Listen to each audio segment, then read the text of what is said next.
If you are a midlife woman or you're coming up on this powerful season of growth, this is the podcast for you. Welcome to Unraveling Together. I'm Samantha Graber, also known as Dr. Sam, seasoned holistic health physician and woman in the midst of midlife's unraveling.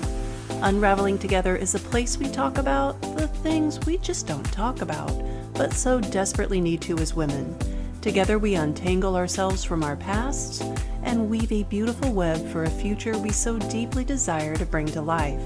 Grab a cup of chai, water, tea, or joe, and let's get to it.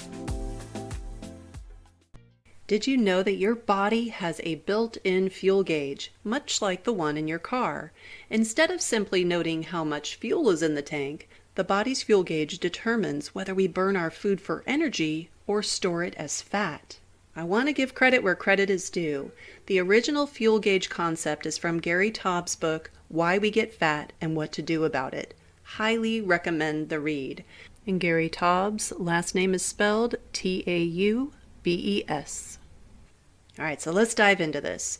Insulin points the needle towards E, or empty, aka energy, or F, full, aka fat. After eating, insulin and the enzymes over which it reigns determine how the nutrients in your food are used by the body. The geek term is fuel partitioning. Did you expect anything other than a geek term? We're talking science here, folks.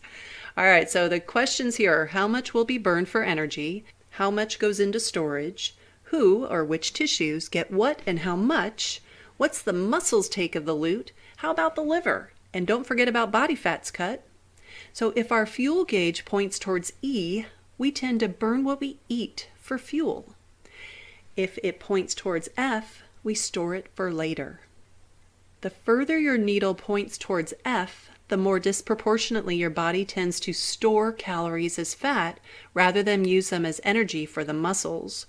If you fall into the F camp, you have a tendency to fatten, and you'll have less available fuel for the muscles.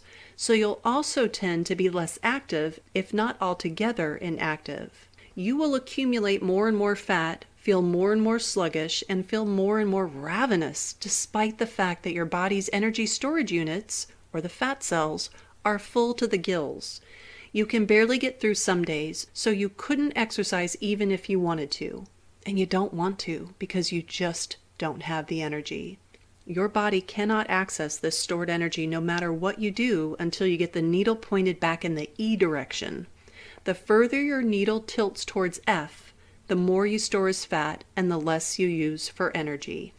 Now on the flip side, the further your needle points towards E, the more disproportionately your body tends to burn calories for fuel rather than store it for later.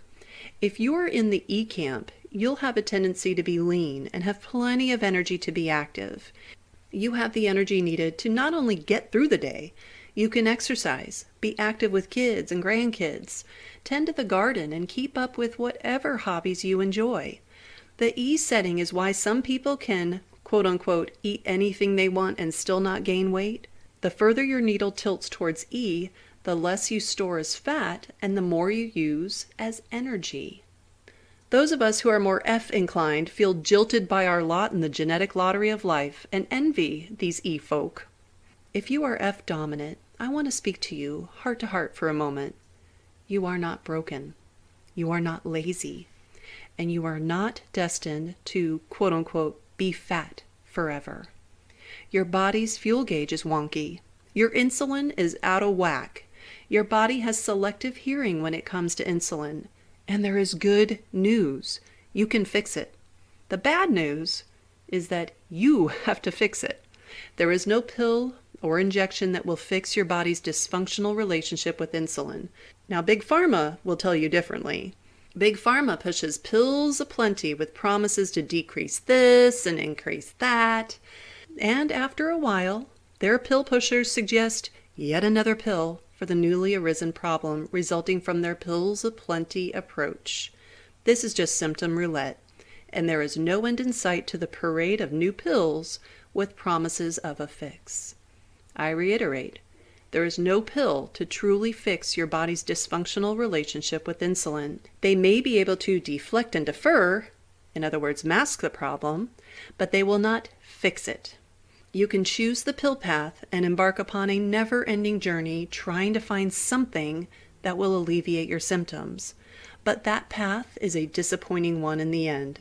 It leaves you disheartened and dependent on a pill in an attempt to do what your body has had the ability to do all along. If you have E dominance, you can eat pretty much what you want and not gain weight. That is, until you reach midlife. Ha! Then all bets are off. You start to get that little paunch in your belly. Or maybe you're more prone to a pair of love handles or a muffin top. No matter what euphemism you use, these are unwanted areas of fat that increase in size insidiously until one day you have a come to Jesus moment and your clothes don't fit. Or you can't bend down to tie your shoes without gasping for breath. Or you can't see your toes or other body parts. Or you do a double take at the person in the family photo, only to realize it's you. There comes a point when you can no longer ignore what's been happening in the background. The midlife spread is often the first outward sign of a problem that has been bubbling to the surface for years, decades even. And it will get worse if you don't do something about it. Now, I would not deliver this less than stellar news without bringing along some good news. Whether you are an F or an E camper, your fix remains the same. And it has better results than any pill Big Pharma could ever even dream of patenting. Your one and only true fix is food. What and when you eat is the be-all and end-all when it comes to insulin. Anything that increases insulin will make you store more than burn. Anything that decreases insulin will make you burn more than store. You can literally transform your body, mind, and life with your fork and knife. Any fork and knife will do. Thank you for joining me on the Unraveling Together podcast. I'd love to turn this thing we've got into a dialogue. Follow me on LinkedIn at Dr. Sam Graber, where we can have conversations about all things midlife, perimenopause, and finding meaning through it all. If you want a deeper dive into exploring your midlife experience, consider joining the Unraveling Together community of rebellious midlife women. It is there that we roll up our sleeves and do the work. Unraveling Together is a resource hub, roadmap, and online coaching community curated by yours truly. We are navigating this time called midlife together, for we truly believe we are stronger together. And when unravelers are in need of an assist, they have all of us there alongside them.